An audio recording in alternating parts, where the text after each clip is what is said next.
आज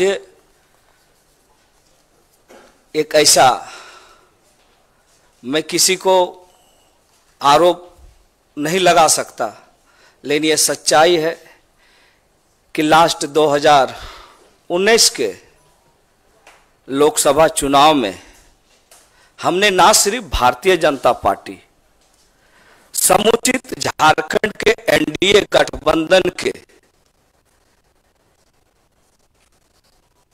11 लोकसभा में हमने पूरा प्रचार किया और टेकलाल बाबू के जितने भी झारखंड में जानकार थे, उनके शुभेच्छु थे, अपने समाज के लोग, उनके चाहने वाले लोग के बीच में जाकर भारतीय जनता पार्टी को प्रचंड बहुमत दिलाने का काम किया था। और उनके अल्लाही दल आजसू का भी मैंने प्रचार किया। परिस्थिति कुछ ऐसी थी, हमें लगा कि कुछ हमें झारखंड के लिए, लोगों के लिए, और हमारे पिता टेकलाल महतो जो झारखंड आंदोलन के एक अग्रणी योद्धा थे, और झारखंड की राजनीतिक पृष्ठभूमि को खोजा जाए, राजनीतिक चर्चाएं अगर चलेंगे झारखंड अलग राज्य के आंदोलन को, तो स्वर्गीय विनोद बिहारी महतो, शिबू सोरेन के बाद तीसरे ये में टेकलाल महतो जी का नाम था। और पूरे जो इलाके हैं, उत्तरी छोटा नागपुर, चाहे कोल्हान का हो, सभी जगह टेकलाल बाबू का अपना प्रभाव था। और मुझे लगा कि टेकलाल बाबू के सपनों को, टेकलाल बाबू के जो सपने थे झारखंड को संवारने का, आगे बढ़ाने का, चूंकि अलग राज्य हमें मिल चुका था, तो मुझे लगा कि एनडीए गठबंधन में जाके झारखंड में कुछ हम लोग ऐसा करेंगे। लेकिन परिस्थिति ऐसा लगा, जब मैं भारतीय जनता पार्टी में शामिल हुआ, तो हमारे जो पिता के जो सपने हैं, जो विचार है, मैं उस दल में नहीं पाया। और महागठबंधन का हमेशा मेरा पिताजी एक समर्थक रहे हैं। और आज मुझे ये कहते हुए बहुत गर्व हो रहा है कि आज पूरे देश में जो इंडिया गठबंधन राहुल जी के नेतृत्व में दौड़ रहा है, वो 2024 में इसका रिजल्ट हम सब दिखाएंगे। जिस तरह से उन्होंने पदयात्रा की, झारखंड में एक अलग लोगों में एक उनके प्रति रुझान बढ़ा है, और एक युवा नेता राहुल जी के नेतृत्व में झारखंड की जनता ने इस बार ठान लिया है कि 14 के 14 लोकसभा इंडिया गठबंधन के उम्मीदवार को जिता के झारखंड को बचाना है।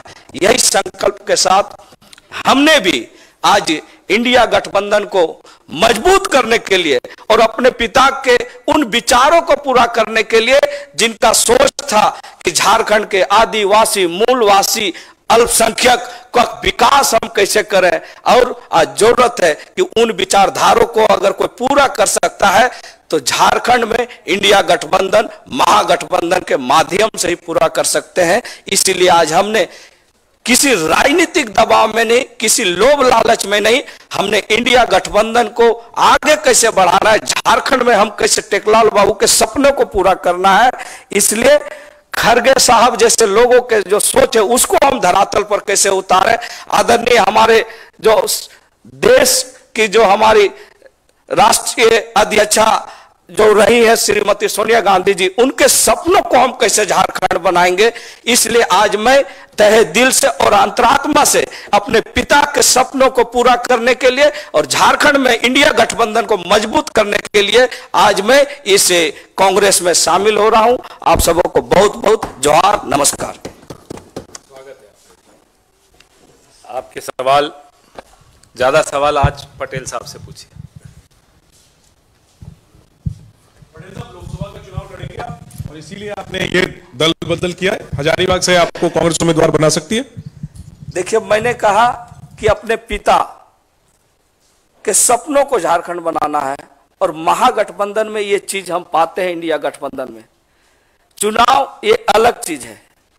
मैं उस समय भी एनडीए में शामिल हुआ था तो मैं विधायक था, और आज कांग्रेस में शामिल हो रहा हूं तो विधायक होते हुए शामिल हो रहा हूं। इसलिए मुझे पद की परवाह नहीं है, मुझे परवाह इस चीज का है कि झारखंड को कैसे बचाना है।